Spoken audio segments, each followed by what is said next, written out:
Okay. A new bulletin came out yesterday, so we'll use that for our sponsors. Year of Learning, Dr. Paul Koningsberg, in memory of his brother, Dr. Sam Koningsberg, Shimon Ruven ben Labish, and Ed Goldberg's cousin, Nisan Hara Nisan ben Fardosa. Paula and Bob Bromberg, in memory of their dear friend, Julian Smith, Yehuda ben Yisrael. Malcolm Mann, in memory of her family murdered in the Holocaust. Harav Tzvi Hirsch ben Shlomo Yaakov, Sarah bat Ephraim, Yisrael David ben Harav Tzvi Hirsch, Ephraim ben Harav Tzvi Hirsch, Adia bas Harav Tzvi Hirsch, Miriam bas Harav Tzvi Hirsch, Pesel bat Harav Tzvi Hirsch, Shalom ben Harav Tzvi Hirsch, Shlomo Yaakov ben Harav Tzvi Hirsch, Shmuel ben Harav Tzvi Hirsch. Many friends of Dr. Marvin Blush, Moshe Shalom ben Yitzchak Halevi, friends of Toby Paris, Sarah Tova bat Yisrael Dov, friends of Malka Levi, Malka bat Yosef, friends of Avi Gitler, Avram Meir ben Shimon, Cheryl Scher, her children and grandchildren, in memory of her uncle, founding member of BRS, Dr. Israel Brook, Yisrael ben Harav Akiva, Marsha Federbush and family, in memory of her husband, Dr. Oriel Paul Federbush, Oriel Pinchas ben Harav Shimon, friends of Joe Wolf, Yosef ben Chaim, Sharon and Fred Lisker, their family and many friends, in memory of her dear mom, Harriet Friedman, Ethel Bas Yaakov. A Month of Learning by Ruth Burian and Judy and Edward Boehm, in memory of Ruth and Judy's mother, Hadassah bat Azriel Zelig Miriam, and father Yitzchak ben Yosef. Jill and Perry Meltzer, in memory of her father Yaakov ben Yosef. B. Pizer, in memory of her mother Razel bat Shammai and her stepfather Avram Michal ben Shmuel Halevi. Josh and Carol Sanborn, in memory of his mother Chiena bat Aryeh Leib and his father Shmuel Aryeh ben Baruch. Mel and Haran Haller, in memory of his mother Fega bas Yaakov. Andrea and David Dolmy, in memory of her mother Edeltzina bat Shimshon. Have a Week of Learning, sponsored by Sandra and Marty Levine, Brenda and Ed Parver, in memory of Sandra and Brenda's mother, Chaya Hudel bas Yaakov Leib, and their father, Betzalel ben Avraham Yehuda.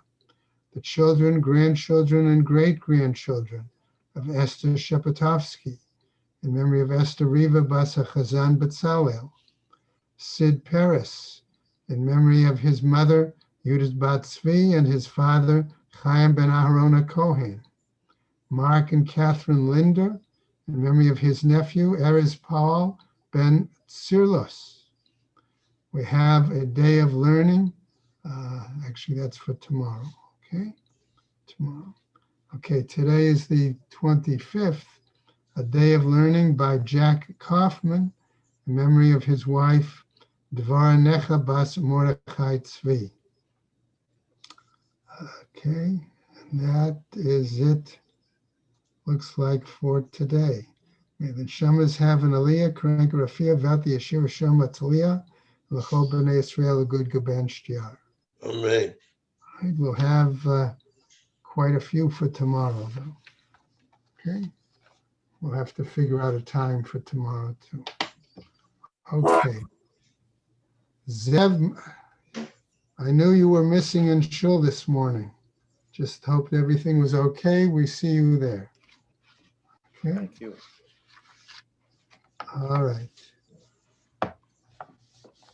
I will start off by simply telling you that I found today's Gemara difficult. Okay. And I will do the best I can in explaining it. Okay.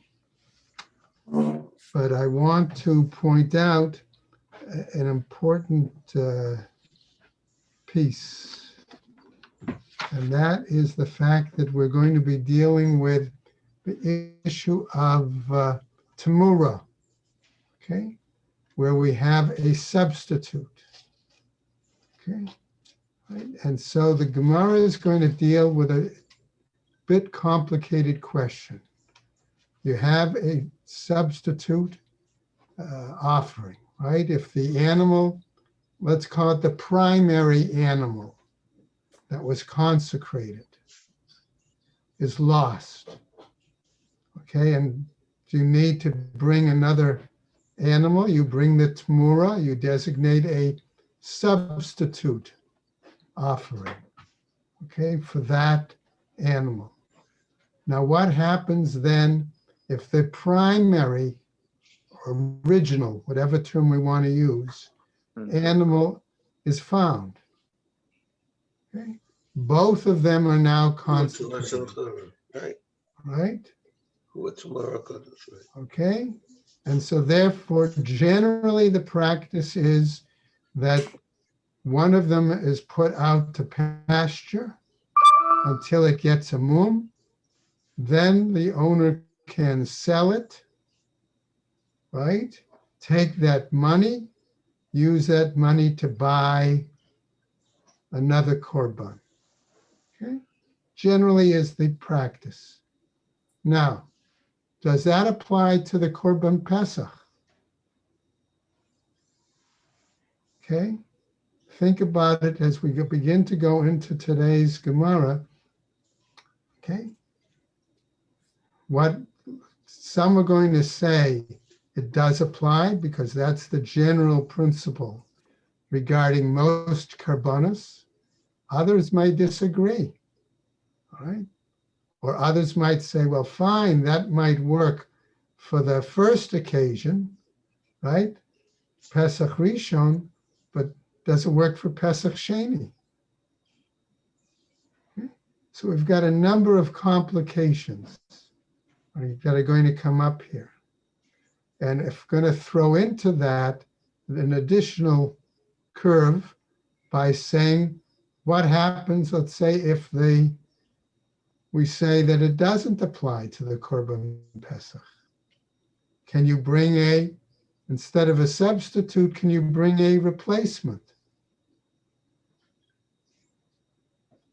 So all of that is part of the Gemara. Okay. So I'm going to have a start. Okay.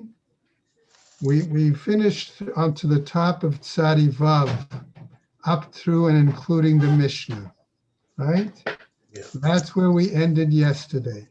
Yeah. I'm going to redo the Mishnah and then continue from there on Tzadi Vav Amud Aleph, right? Middle of the page, about a third of down the Amud, actually. Okay. And hopefully this will give the guys that are in shul a chance to catch us up somewhat.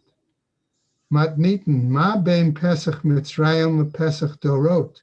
What's the difference, we said, between the Pesach at the time of the Exodus and later generations of Pesach observance?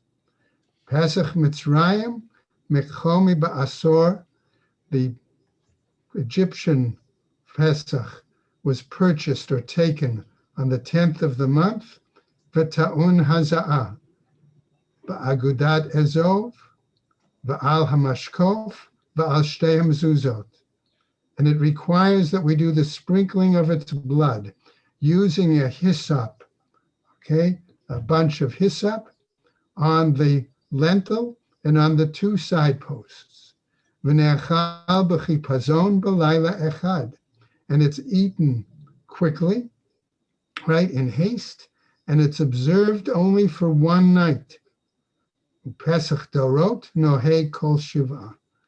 And Pesach for the generations, then is observed all 7 days. So Gemara starts, Minalan, how do we know this?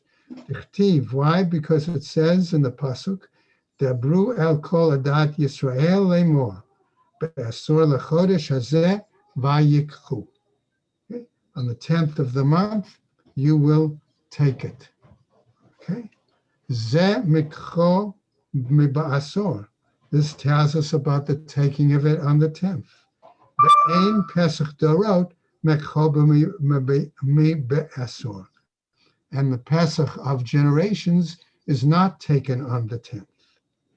Ela me'ata, but rather from here we learn, V'haya lechem lemishmeret ad arba'a asar yom lechodesh hazeh. That we have a pasuk that says that you will set it aside. I use that word for mishmeret, right?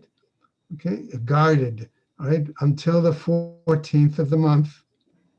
Hachanami, here too. In other words, perhaps that also applies for Pesach Dorot. Zeh te'un bikur arba yamim, kodem shchita. Why do we say that? Because we say that it needs examination for 4 days before the slaughter. Ve'ein acher ta'un bikur.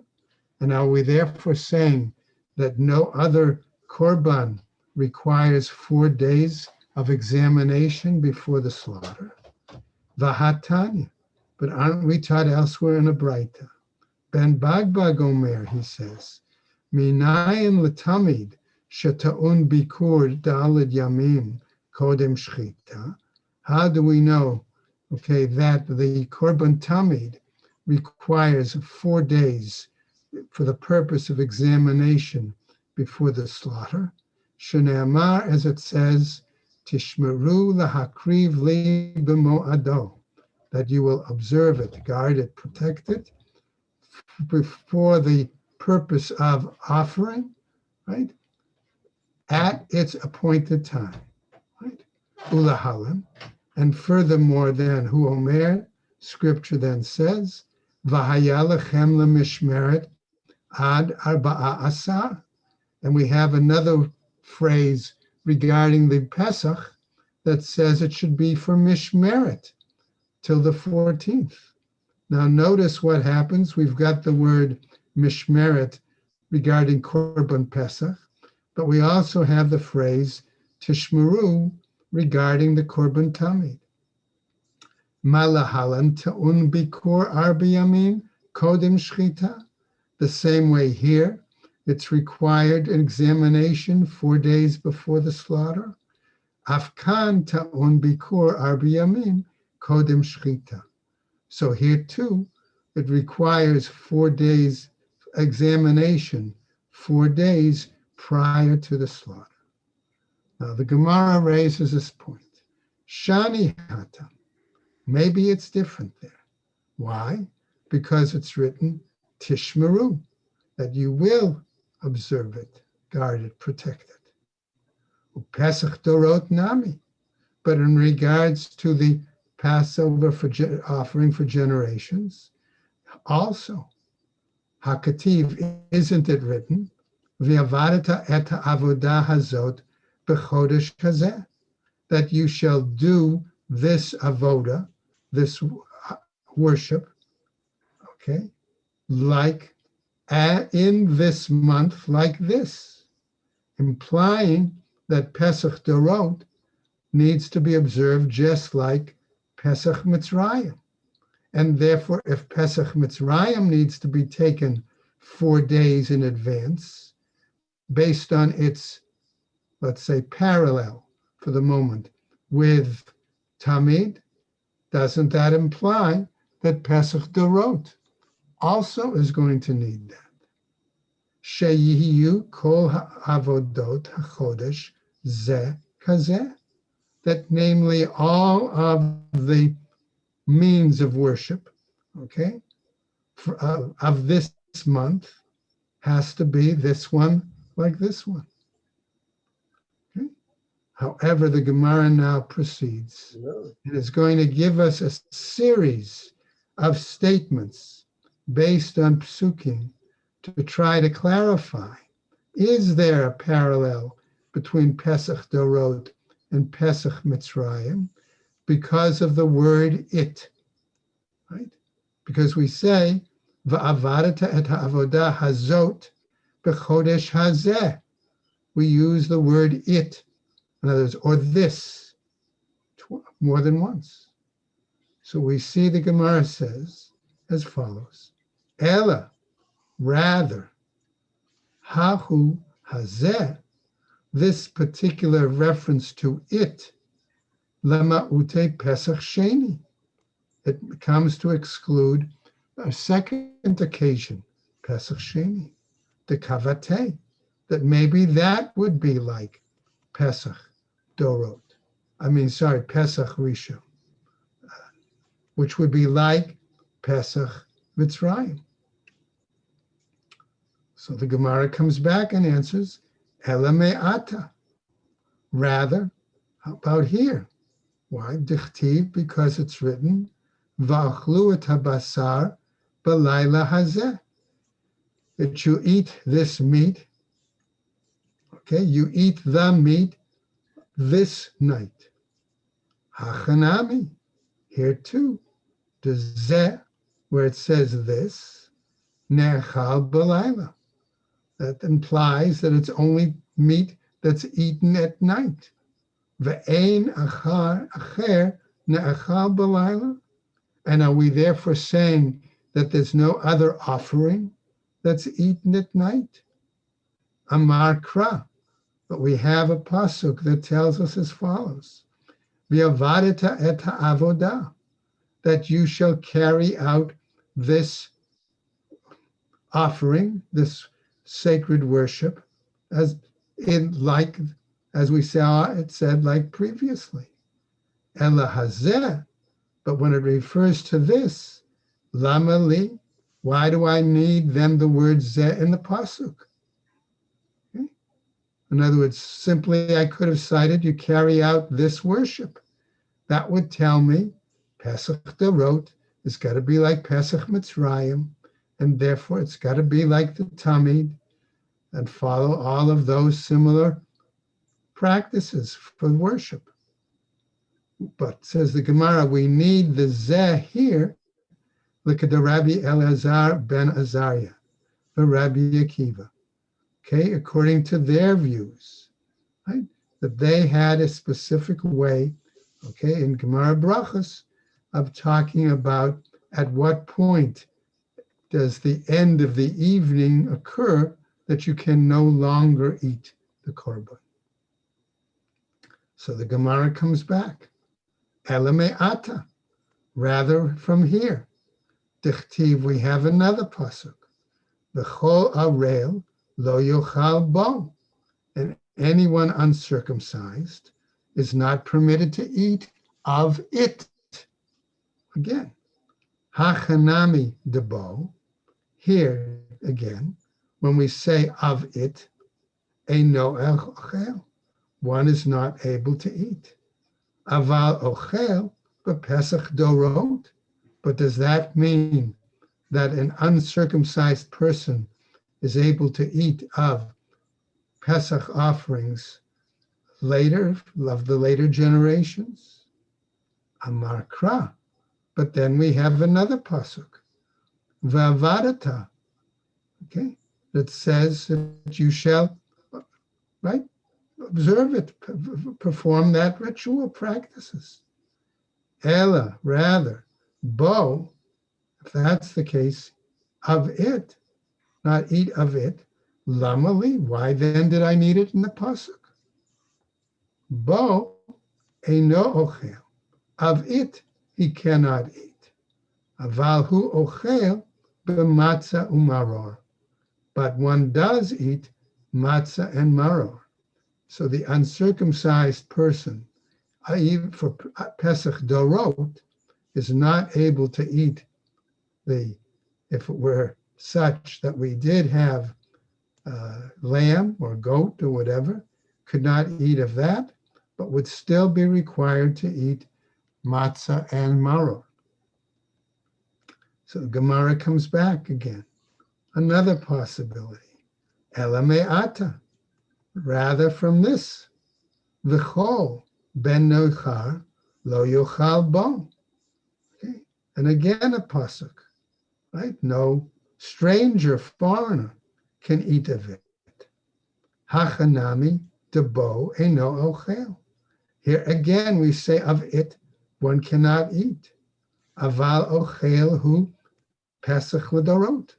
But does that mean he's able to eat Passover for later generations. Erwin, we're about 2/3 down the Amud and Sadi Vav. Okay. Amar Kra. But again, we have a pasuk. Ve'avadata. And the pasuk said, you shall do that observance. In other words, implying that it seems that Pesach Dorot must be followed out the same way Pesach Mitzrayim was to be done, like we said, and therefore all the same practices. Okay. However, what happens? Elabo lamali. So why then do we need the phrase of it in regarding ben nechar lo yochal bo? Why don't simply say ben nechar lo yochal? Right? Why do we need it? Bo, okay, comes to tell us hamrat dat poselet, namely that one who is considered an apostate, and in this case, at least Koren's explanation was that it's because we're going to see that still possessing, excuse me, the foreskin is repulsive. Okay? And so therefore what happens? Poselet, that is invalid. Ve'ein hamarat dat poselet betruma. But we might say that somebody who still possesses a foreskin, okay, even though that seems to be an act of somebody who's an apostate, okay, does render eating truma invalid. Our example would be, right, as we've said before, you could have an Arel Yisrael because older brothers died from the circumcision, right? And so the Kohen could be in a situation, likewise, where he could still have not have Mila, right, because of a similar medical condition. Okay, but then he would not be able to eat truma. V'yitztarich l'mechtav arel, says the Gemara, and it was necessary to write in regards to arel. V'yitztarich l'mechtav ben nachar, and it was also necessary to write and explain about ben nechar. One could have thought, well, if you had one, you could learn it from the other and not need both psukim. De'i katav rachmana arel, because had the Torah only written uncircumcised, mishum demais, we would have assumed or could have assumed that that was due to the fact that having that situation was repulsive. Aval ben mechar lo mais, but perhaps a stranger would not be repulsive. Ema lo, and therefore I would say no, sricha, it was needed. Ve'iyash me'inen ben nechar mishum de'en libo l'shamayim, and if we had thought maybe referring to a stranger, the implication was, excuse me, that his worship is not dedicated towards heaven. In other words, he is not a strict observer of Jewish practice, but maybe is somebody who in those days observed some Jewish practices and some idolatrous practices, the two of them. Aval arel de libo l'shamayim, but you could have somebody who was uncircumcised, but still only observed Jewish practices, right? All right, belief in one God, okay, but was only uncircumcised, as we said, because of medical issues there in the family. Ema lo, I would say no, stricha. Nevertheless, it was necessary to spell it out, right? So the Gemara now continues, Ela me'ata, but rather from here, maybe we have another pasuk that tells us, Toshav v'sachir lo yochel bo. Okay, that the resident alien, okay, or the non-Jewish worker should not eat it. Bo again. Hachanami, here too, the bo, when we say eat of it, hu eino ochel. Maybe again, that only applied to Pesach Mitzrayim. Aval ochel hu, but Pesach dorot. But do we say then that such an individual may eat the Pesach dorot?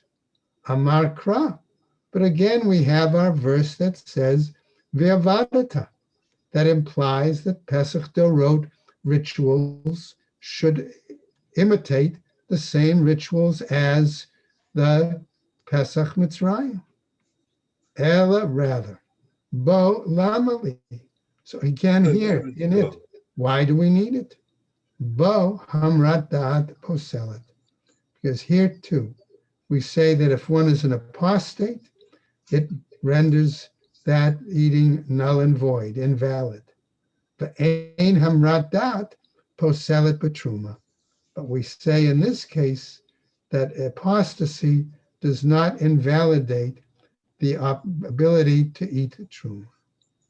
So again, ela me'ata, rather maybe from here, umalta oto, and it says that one circumcises him, az yochal bo, then would be able to eat it.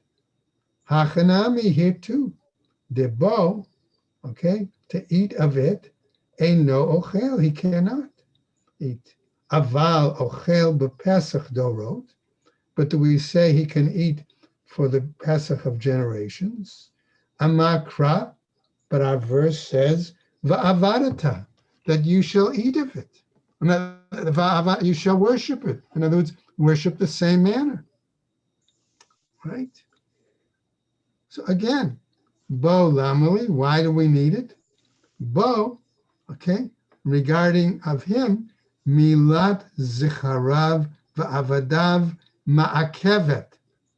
We say that if the owner, the person, did not arrange for the circumcision of his males of his household or of his male servants, that is ma'akevet.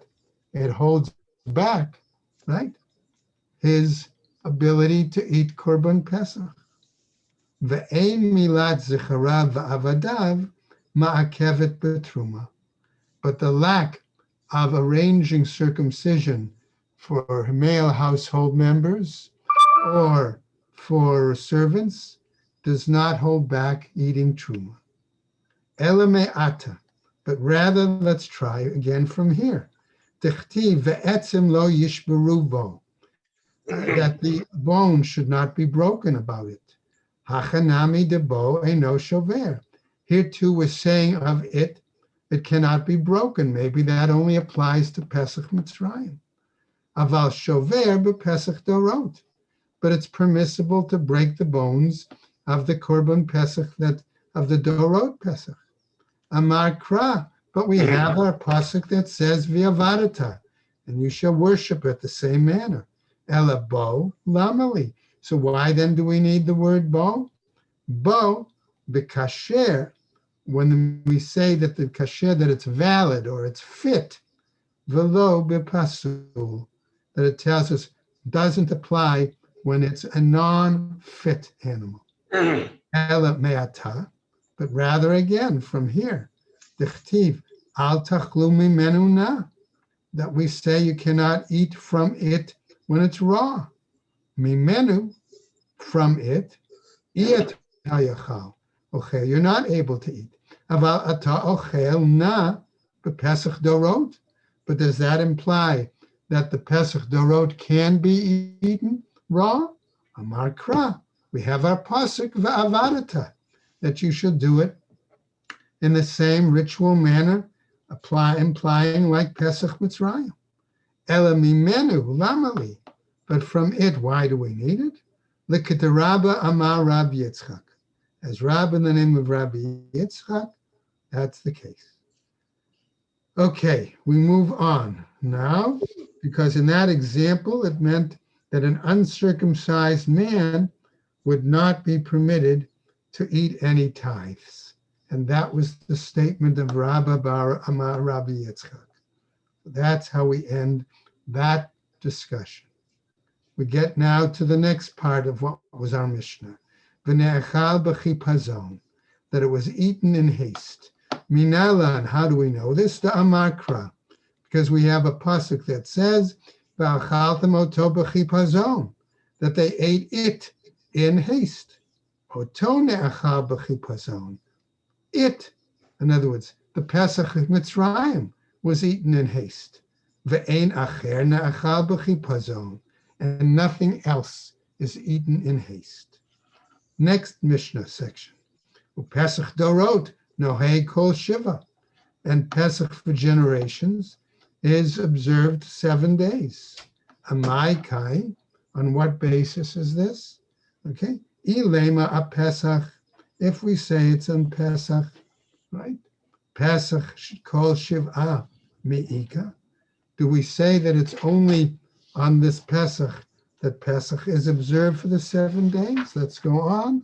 Ela achametz. Maybe when it says it's 7 days, it refers to the prohibition of chametz. Miklal the Pesach Mitzrayim Laila Echad V'tulo. From the fact that it said that Pesach Mitzrayim was 1 night and no more. Vahatanya. But we're taught in a Braita. Rabbi Yossi Haglili Omer, he says as follows: Minayim lePesach Mitzrayim she'ein chemitzo noheg ela yom echad. How do we know, says Rabbi Yossi Haglili, that the prohibition in regarding chometz was only practiced regarding Pesach Mitzrayim for 1 day? Talmud Lomar, says the text, lo yachel chametz. Okay, it says clearly one shall not eat chametz. V'samich le, and right next to it, juxtaposed, is the following: Hayom atem yotzim. Today you're going out. Elahachi ka'amar. But this is what it tries to come to tell us. Laila echad, 1 night. Vahu hadin lePesach dorot. And maybe this also applies to Pesach for generations. V'chimutzo kol hayom. And its chametz prohibition is for an entire day. Upesach dorot nohei kol shiva. But Pesach for generations is observed 7 days. And that ends that sugya. Okay. Now, we're going to get to what I call the harder part of the Gemara. Okay. Where we're dealing with Tmura. Okay, so we're going to have 2 concepts here very quickly, and then we go on. I will see how much time we'll have and what we can do. Tmura means a substitute. Okay, and that's how I'm going to translate it. Amar Rabbi Yoshua, Shamati shetmurat Pesach kreva. I learned, says Rabbi Yoshua, that the substitute for a korban Pesach can be offered. Utmurat Pesach eina kreva. But I also learned that the substitute for a korban Pesach may not be offered. Ve'ein li lefaresh. And I'm not able to explain it, says Rabbi Yoshua. Now, Amar Rabbi Akiva, says Rabbi Akiva the following: Ani efaresh. I'll explain it. Okay, so he first says, Ha Pesach, which we're calling the original or the primary animal designated Korban Pesach. Shenimtza kodem shchita, that if it got lost and then was found before the time of slaughter, right? Ha Pesach, notice the same language. The replacement Korban Pesach, Yira'eh ad sheyista'ev, should be put out to pasture until it gets a blemish. Ve'yimacher, then be sold, v'yavi b'damav shlamim, and bring the money to purchase shlamim. Okay? And then he says, v'chein tmurato, and likewise its substitute. Now, achar shchitat Pesach, if the tmura, let's say, was slaughtered, and then you find the original or the primary animal that had been designated, right? Karev shlamim, that should be offered as shlamim, v'chein tmurato, and likewise its substitute. Okay? All right, if that's not complicated, let's go. Velema. So let us say as follows. Pesach krav, Pesach eino krav. Paschal offering is made, and a paschal offering is not made. Hakamash malan.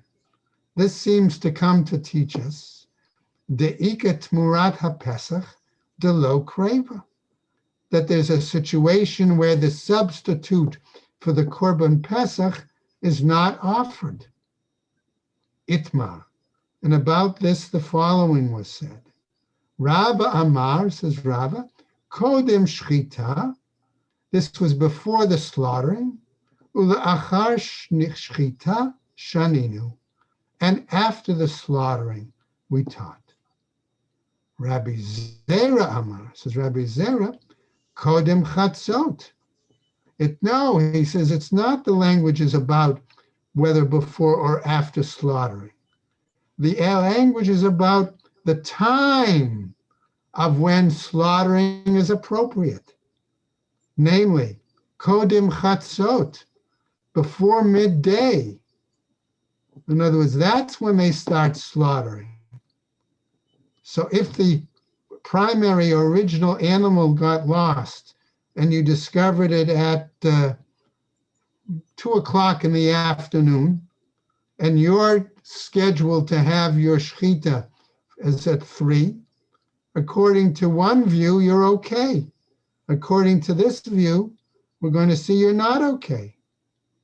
Kodim chatzot, ulachar chatzot shaninu. That's what Rabbi Zera says.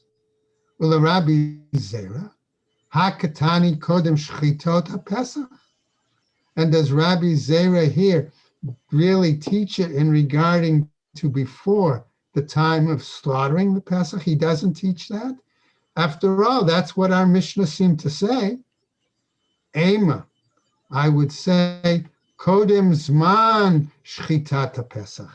Rabbi Zera would answer, it's before the time of when we would normally slaughter the Pesach. Kitna'ai. And this is a machloket Tanaim. HaPesach shenimtza kodem shchita, if the original or primary consecrated animal was found before the time of slaughtering, yera'eh, let it be put to pasture. La'achar shchita, if it's after the time of slaughtering, yikarev, let it be offered. Rabbi Eliezer Omer, he says, Kodim Chatzot. He says before Chatzot, if it was found before Chatzot, Yira'eh, let it be put to pasture.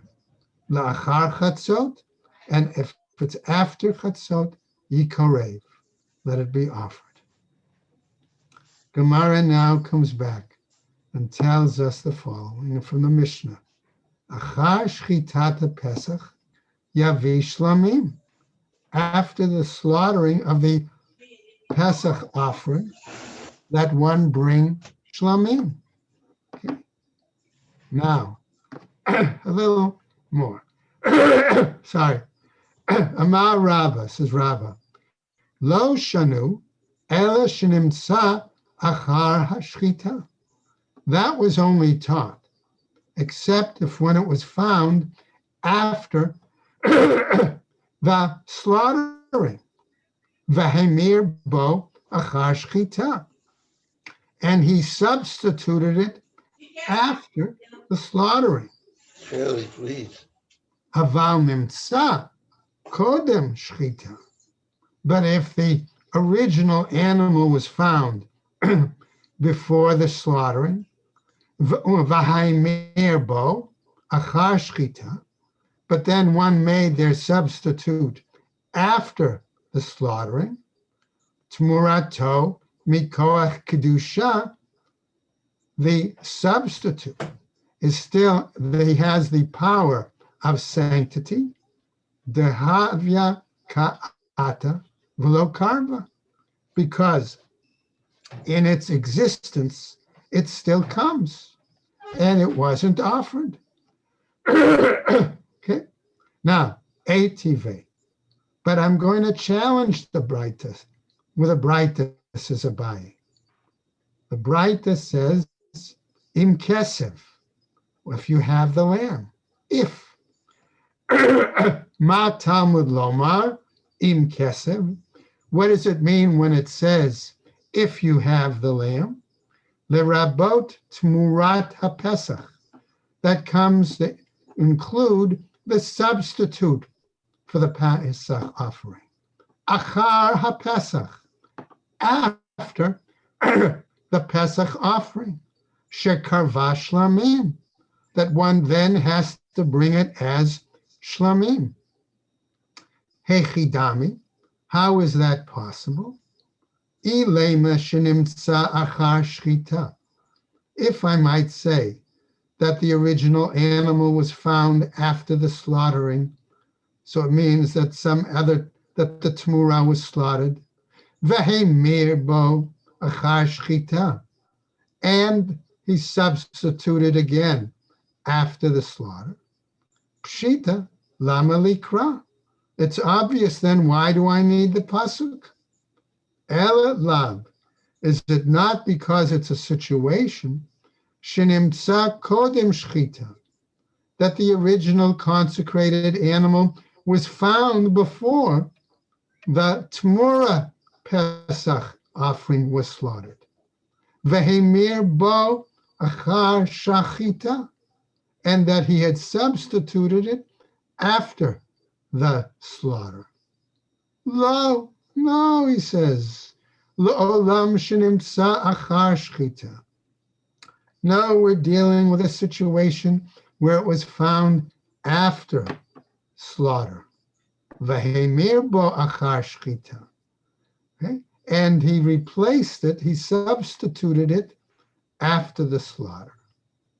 Vikra is machta ba'alma. And our verse is simply let's say, a supporting statement.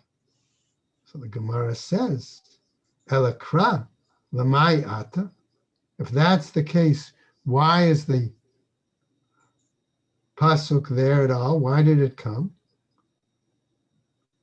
Keditanya, as taught in the Braita, Kesef, it says the lamb. Lerabot et haPesach la'aliyah. It comes to tell us that we have to add to the offering la'aliyah, the tail area.